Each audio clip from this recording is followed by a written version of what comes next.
Hey friends, welcome back to the channel. So today I thought I would break up the London, Europe vlogs by doing a sit-down video about the VAT refund and customs and the difference in pricing between Europe and the United States, which when it comes to some brands can be quite dramatic. So if you want to know the best places to shop and the best brands to shop in Europe if you're traveling from the United States, then keep on watching.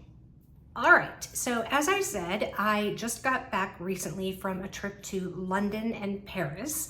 If you've missed any of those travel vlogs, I will link the playlist up above and in the description box below. So make sure when you're done watching this, you go watch those videos as well. I had an amazing time. We still have, I think, 2 days left of Paris vlogs to come. But like I said, I just thought I would kind of break up the vlogs a little bit with a sit-down video since it's been a while since I've done this. So anyway, I have on my laptop here a spreadsheet that I did, and if you watched, I think it was my first Paris vlog, I kind of talked about this, that I was gonna put this together so I could really see, you know, how much things were gonna cost in euros converted, and I'll go over the columns that I have in here and the columns that I used.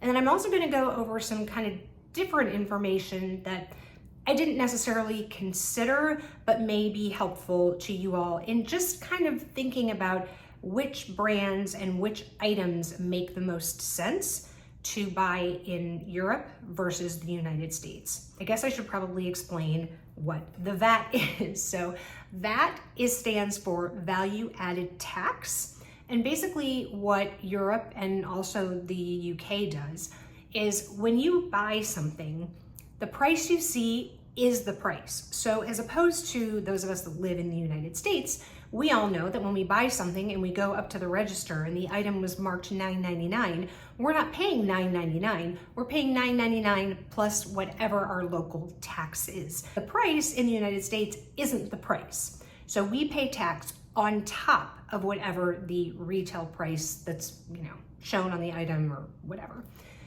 But in the United Kingdom and in Europe, and perhaps other places as well, I think Australia builds their tax in, but their tax is built into the price. So for example, if you are looking at a Fendi mini baguette, they are priced at 1,850 euro. When you go to buy that Fendi mini baguette in Paris, your price is 1,850 euro. There's no tax on top of it. The tax is already built into the price. Now, each country in Europe has their own VAT or value added tax that they put on items, and they vary. So for example, France has a 20% VAT. Italy has a 22% VAT. So for example, and I wrote it down so I didn't forget, that $1,850 mini baguette in France really costs €1,541.65 because they add 20% onto that price to get the 1,850. Hopefully that makes sense. There's gonna be a lot of math in this video, so maybe I'll try to like put things on the screen, so hopefully it makes more sense. But the bottom line is that the 20% is added into whatever the price is. France imposes a 20% VAT tax on their goods. Now, just FYI, they basically use that for services, sort of like we use sales tax in the United States to provide services for the people who live in their country. The idea is that you, because you're not a citizen of that country, you are not benefiting from paying that value-added tax that was built into the price of the item. Hopefully that makes sense. So in the case of France, they build 20% into the price of the item to get the final price. Now, you need to be careful because you don't get the full 20% back. Some of it, my understanding is, I think still sort of stays with the government, and part of that goes to a company like this, Planet tax-free or Global Blue. Two of these are probably the biggest VAT refund companies. So they charge a fee basically to administer all of this VAT refund process. So when you shop in France, you don't get the full 20% back that they added in, you get 12% back. So when you're doing your calculations, you need to know what the VAT percentage is that you actually get from the item and not what the country imposes. So hopefully, like I said, that makes sense, because I know some people get confused and they're like, oh, you should absolutely shop in Italy because they have their VAT is 22%. Well, yes and no. Their VAT is 22%. Now, it may be that you get a higher percentage of the VAT back if you shop in Italy. So maybe instead of getting 12%, maybe you get 14%. But just don't confuse what the country is imposing as a VAT. Don't get it confused with what you are getting back when you are taking items out of the country. If you're new here, my name is Lisa, and I love to do videos on luxury handbags, shoes, ready to wear. I like to do some styling videos, and I do those things from the standpoint of someone who is in the middle of her life, as well as someone who is mid-sized. So if that's interesting to you, click the subscribe button down below and the notification bell so you know every time I upload a video. Okay, so now that we know what VAT is, let's talk about the UK and why I didn't shop there. So the first reason is what I just said. There is no VAT refund. So the UK does the same thing. They put a VAT or a value-added tax onto their items. And so when you buy something in the UK and it says it's £500 because they use the Great British Pound, that's how much it costs. It's £500 because their tax is already built into the price. But when you leave the UK, you don't get to claim any of that back. So even though I, as a United States citizen or somebody who is a citizen of France, doesn't get the benefit of what the tax is, you don't get to claim that back. Now, in essence, that's not really different than how we do things here in the United States, right? So if you are somebody who lives in London and is a resident of the United Kingdom, and you come here to shop, and you pay, almost 9% in sales tax in the city of New York on whatever item you purchased, you don't get to claim that back. So I guess it's kind of fair if you look at how the UK is doing it versus, as compared to the United States. It's really kind of the same thing. And actually, I found that as I looked at, even though the United Kingdom's price was lower in pounds than what it is in dollars, once you do the conversion, and this is the other reason why I didn't buy in the UK while I was in London, is because the conversion rate of a pound to the dollar is worse for me than it is to shop in the EU, in the European Union, or in this case, Paris and France.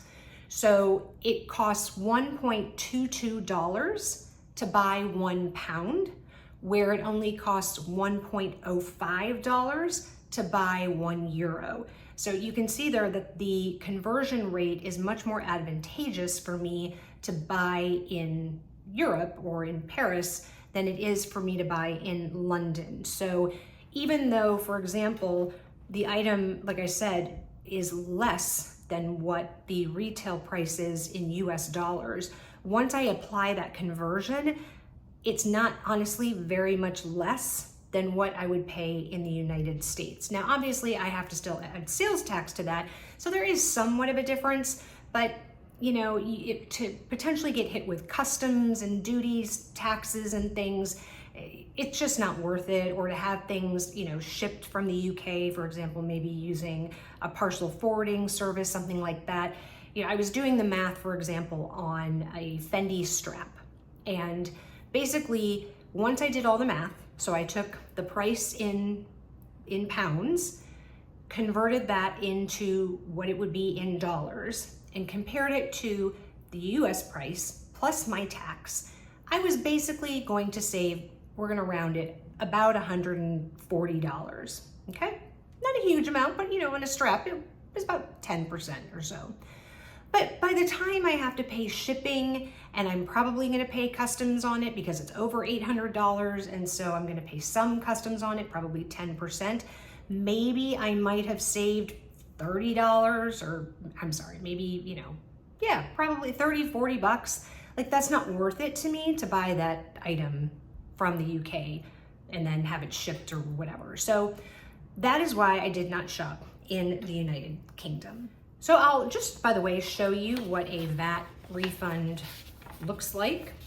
So basically, I'm gonna try to make sure you don't see any of my personal information, but you can see here that the tax percentage is 20%.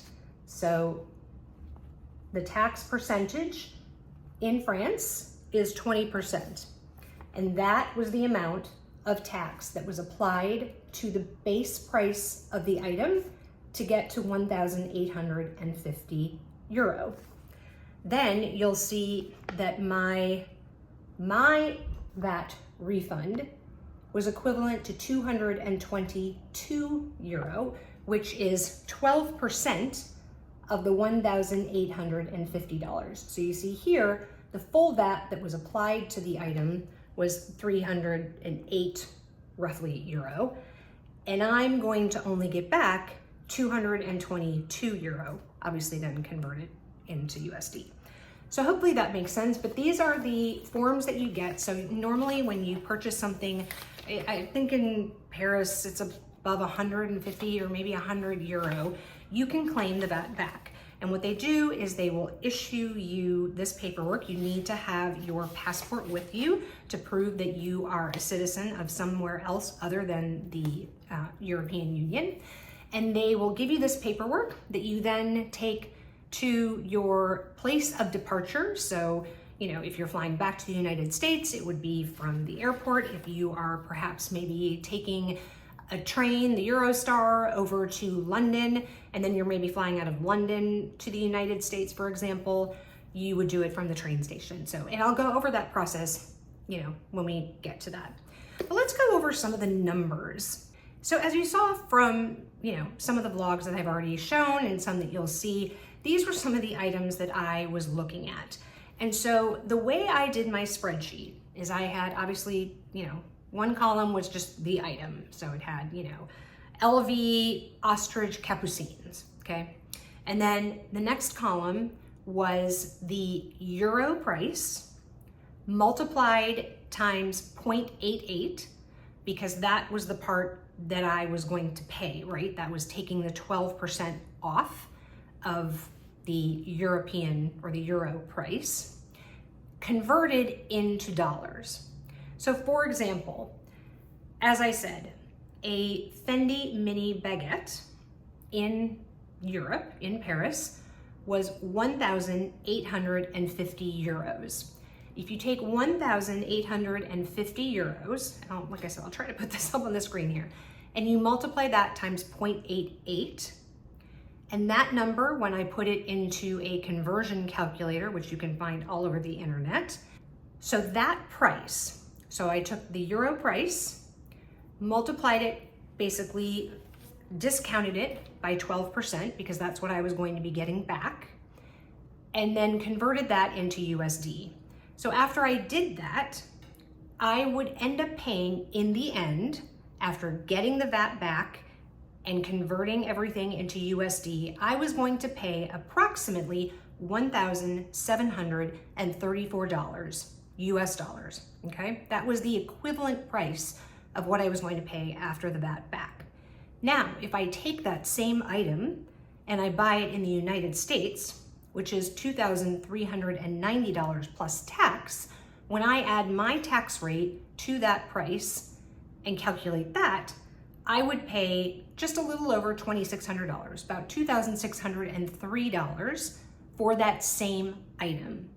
So that would save me $869 on that mini baguette, which when you're looking at 1734, I mean, you're basically saving like a third of the cost of that item.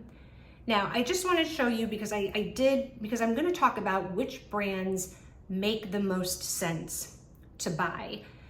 And basically you need to look at whatever the euro price is just converted to dollars, not taking into account VAT, okay? So for example, to buy a mini baguette, again, in Paris, if I didn't get the VAT back, if I took that whole equation out of it and just showed you how much cheaper the item is to start with, that's basically what I'm trying to convey here, is that not only do you get the VAT back in the EU, but their prices are less to begin with, and most houses, okay? That is not true for all of the luxury houses, and we're gonna talk about that. And that's what I think hopefully will help all of you if you are traveling to Europe, wherever. So like I said, when I did that math for the UK, for example, on that Fendi strap, it didn't really save me that much money, because when I converted whatever their price was in pounds to what that converted to in USD, the price was not far off from the US retail price. Now, like I said, I still have to pay tax on top of that, but there's not that big of a delta. So if you don't even factor in the VAT, okay, the USD equivalent, so converting the euro to dollar on that mini baguette would mean that it cost you $1,948 versus the retail price, not even taking into account tax, $2,390. So my point is that the retail price of these items are vastly different to start with. And then you take the VAT and you get that back, and now you're like this, right? So just without even talking about any tax or any extra refund that you're going to get, just the base price in euro converted to dollars is $350 less than the US price. And that's, like I said, what I'm hoping, one of the things I want you to understand, because some of the houses, i.e. Chanel, the prices actually have been harmonized quite significantly. So we always hear, especially with Chanel, that a lot of the times that they're doing these price increases, especially when they're not doing it worldwide, when they're doing it in certain areas, they're doing it to harmonize pricing. And I don't know about you, but I was sort of like, yeah, you're funny. But in actuality, when it comes to Chanel, they actually have done a pretty good job of harmonizing pricing. So for example, the Kelly bag, or the official name at Chanel is actually the Nano bag, although on the website they call it the mini shopping bag. I'll pop a picture up here. You guys know what I'm talking about. It's the viral bag right now from Chanel from $23K. That bag in the United States is $4,400. In euros, it's 4,300 euros. So if you convert that to US dollars, it's actually more expensive than just buying it in the United States. Now, obviously, like I said, you have to pay tax, although there are a few very lucky states in the United States where they don't have sales tax. So Oregon, I'm looking at you, good job. But the point is that, on $4,400, I'm gonna pay about $400 in tax. So you're looking at $4,800. If you took the euro price of 4,300 and converted that to USD, again, you're probably looking at like $4,500, something like that. There's not that big of a delta. You're talking about $300. So when I was looking at what I was going to buy, well, yes, I would have liked to have gotten that piece. None were available, spoiler alert. But I wasn't as motivated to buy Chanel as I was to buy some of these other brands. So I'm gonna go down my list right now, and these were just all of the items where I was just interested or looked at or tried on or whatever. These are, by no means did I buy all of these things on this list, right? So remember, the first number that I'm going to give you is the European price minus the VAT, so minus the 12%, converted into US dollars. And then I'm going to tell you what I would pay for that same item in New York City after tax. And then I'm going to tell you what the savings would be. So for example, one of the items, if you watch my Paris wish list, and I'll have that linked above, but it's also part of the travel vlog playlist, was a Dior DJoy. So that's the East-West version. Again, I'll pop a picture up over here so you know what I'm talking about. So first column, after getting the VAT back and converting, I would have paid $3,936. Okay, that would have been my final price. In the United States, I would pay after taxes $5,337 for a savings of $1,401. That's a lot of money. That's like 25%. So this is my point here, people, is if you have some things on your wish list, and if you are going to somewhere in Europe, save your money. Wait and buy when you get there. All right, next item, the Fendi sequin baguette, you know, the hot pink one or the purple rain one. After everything in Europe, I would have paid $3,561. In the United States, I would pay $5,337 for a savings of $1,776. That is a huge, huge savings. Again, about a third. Let's do some Louis Vuitton math, shall we? So as you saw, I'm a little obsessed with capucines right now, and I looked at some beautiful capucines, and generally the capucines in ostrich and in lizard and python are about the same price. So when I give you this ostrich capucines price, it pretty much was consistent with some of those other bags that I was looking at. They're basically all about 7,000 euro. So after all said and done, the cost of an ostrich capucines would be $6,473. That same bag in the United States would cost me $10,183, saving $3,710. Like I said, that is about 35%, which is crazy. Let's look at, remember I tried on the LV puffer coat. Okay, let's look at that one. That one would have cost me when all was said and done, $2,437. It would have cost me $4,356 if I bought it in the United States, saving $1,919. Almost $2,000. That's basically almost half price of what I would have paid in the United States. Again, insane.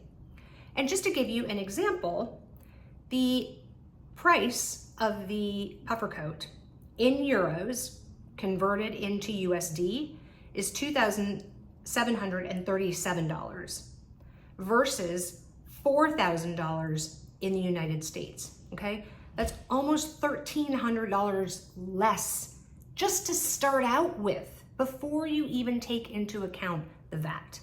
So like I said, there are definitely houses, and Louis Vuitton is one of them, that the prices in euros just to start with are so much better than in the United States. Let's take the Lisa wallet. You guys know I was very interested in getting the Lisa wallet because, you know, I have to have a Lisa wallet. Price at the end, $391. The cost in the United States, $566, $175 in savings. Now, let's talk about Celine. I looked at several Celine bags, as you also saw in the vlog. Let's take the Celine Triumph bag. I own this bag, so I love it. It's great. I'm thinking about buying another one, probably in the teen size, but let's talk about the one I have right now. In Europe, it would have cost me $2,981. The cost for me, the one that I purchased, was $4,520 after tax, for a savings of $1,539 or 34% off. So Celine, another winner. Now, interestingly, some things are not as good price. Here's a good example. The Celine Small Lizard 16 bag that I tried on that you saw in the second Paris vlog is 7,000 euro. So to start, okay? So after the VAT and after the conversion, I would have paid $6,860.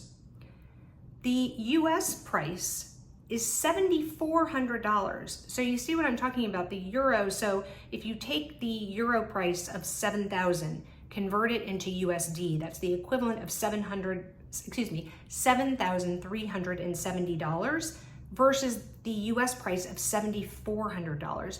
So they're not that different. So the only thing you're saving is the VAT. So, and it's still a good amount of money. It's basically $1,200 after you take the VAT and conversion from those prices, but that savings is a lot less percentage-wise than some of the other bags. So for example, the Teen Triomphe bag, or let's actually look at the small 16 in the calfskin, okay? So we were talking about an exotic in the lizard. Let's talk about just the regular calfskin. So the regular small calfskin, after all said and done in Europe, would cost me $3,051. The same bag in the United States would cost me $5,391 for a savings of $2,340. I'll do one more. I'll do Bottega, because I did look at the Jody, because again, if you watched that Paris wish list video, I thought if I'm gonna buy a Jody anywhere, I will do it in Paris, because the price is going to be cheaper. Bottom line, I would have paid $2,959 for a small Jody bag. In the United States, I would pay $4,465 for a savings of $1,506.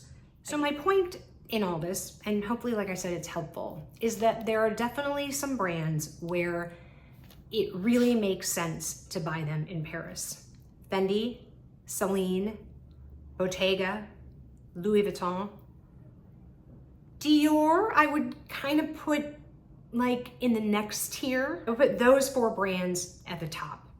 Now granted, there will be some items here and there that the savings will not be as great. It's always going to be savings, okay? But there are just some brands and then some items within those brands where the savings is, like I said, up to 35, sometimes almost up to 50% off.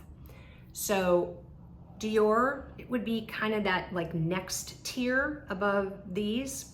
And then Chanel, I would put on the bottom. If I were you, unless you want to go shop at 31 Rue Cambon and get the white packaging, like go buy a small leather good or something. Because just your savings isn't gonna be as great. You're not getting as much bang for your buck, I guess is my point.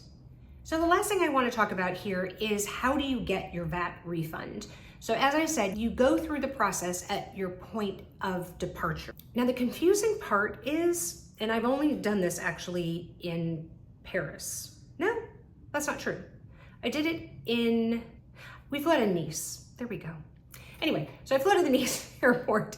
So you did it there, but it was the same thing. For some reason, they put it in the arrivals place. So, when you go to the airport, they drop you at departures. You need to have all of your items with you when you go through the VAT refund process. But they're in the arrival section. So just FYI, because I was wandering all over, I'd completely forgotten about that. So when I got to Charles de Gaulle, I went to departures and I was like looking all over for the Pablo machine, which is the VAT refund machines. And yeah, I couldn't find them because they were in arrivals, which is a completely different area, which it always is in airports. They're separated, right? Because of security. So you go to these VAT refund machines, which I think are still called Pablo, which is an acronym for something that I don't know. But anyway, you take your form, and as you can see, there is a barcode on this form, and you scan it in the machine. And the machine will either say, you're cool, great, good job, check mark, green. You don't have to do anything else. You have scanned this, they've said it's good, you are good to go. Now, I had 4 of these. I had 3 that's hard to say, 3 Global Blue, and then 1 from Planet. 2 of the 4 of mine got rejected. And what that means is that you then have to go to the customs office, which is generally adjacent to the Pablo machines. And there's no one there. Like, you always have to like knock on the door or whatever. And then they come and answer, and you hand them the forms that were rejected. And then they will want to see at least some of the items. Usually so I had, I think, like a total of 4 items on those 2 forms that got rejected, that didn't get the green light, they got the red light. And I think I showed him 1 of the 4 items. I think I was trying to find one of the next items, and he was like, yeah, you're fine. So he makes copies of them, and then whatever he does like goes into the system. It used to be, when we traveled 2 years ago, for the ones that were rejected, you actually had to mail. So as you can see, this is an actual envelope. So there are places there where you can mail them that are specific. But according to this customs officer, and I know because I've already gotten my refunds, it was very quick, that whatever he did then like automatically fed into their system, that then he acknowledged that I was taking those items out of the country, and I didn't buy them and then handed them off to some Parisian so that they could get it for cheaper. Okay, that's the whole point of them checking. Another thing you should know is that you are supposedly not supposed to use the items either. So they need to be in brand new condition. The idea is that you bought these things to remove them from the country to then be used. And that if you use them in the country, you do risk basically forfeiting your VAT refund. So I would just be cautious about using your items. I know like you're so excited and you're really anxious to like take that bag out for a spin, or those sunglasses to throw them on or whatever, but I would err on the side of caution and just not use them until you get to the United States, or at least past customs, I'll say that. And I talk about that in my first unboxing, so you'll have a little flavor of that to come.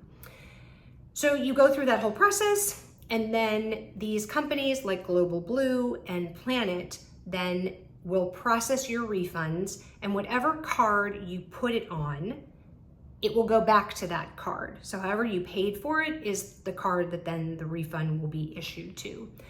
And I can tell you, like I said, 1 of the 3 of my Global Blue ones had to be checked by customs. And I've already received the refunds on all 3 of those. So the 2 green lighted ones and the 1 red light one all got processed. They are already back on my debit card that I paid on them and back into my account. The only reason why I don't know whether the other one is because I paid for that on American Express, and David deals with the American Express bill. So I just told him like, hey, just keep an eye out. You should be getting like, $225 back on the American Express as a refund on this item. So I don't know that that's been processed. I will tell you that it seems to be in general that Global Blue does a much quicker processing of refunds than Planet. And I can say that from the standpoint of when we traveled 2 years ago, it was the exact same thing. Global Blue, we got our refunds within probably a week to 10 days, and Planet took like the full 30 days. I basically had those refunds back within like 7 days. It was like a week. Very, very fast. So very pleased with that. Thank you so much for watching. Let me know in the comments, did you find this video interesting, helpful? Hopefully, if those of you who may be traveling sometime soon, this will be beneficial too. I know it was really helpful to me to kind of put this spreadsheet together so I could really see like what I was paying and how much things were really going to cost me kind of in the end. So hopefully this information helped you too. If you enjoyed this video, I would love it if you would give it a thumbs up. It does help the YouTube algorithm. And again, if you haven't subscribed, please consider doing so. I am trying to get to 3,000 subscribers by the end of the year. So if you can help me out with that, I would be greatly appreciative. And don't forget to click the notification bell. If you haven't had enough of me yet, I'll put another video up here for you to watch. And wherever you are, I hope you are having an amazing day or evening, and I will catch you in the next one. Bye, guys.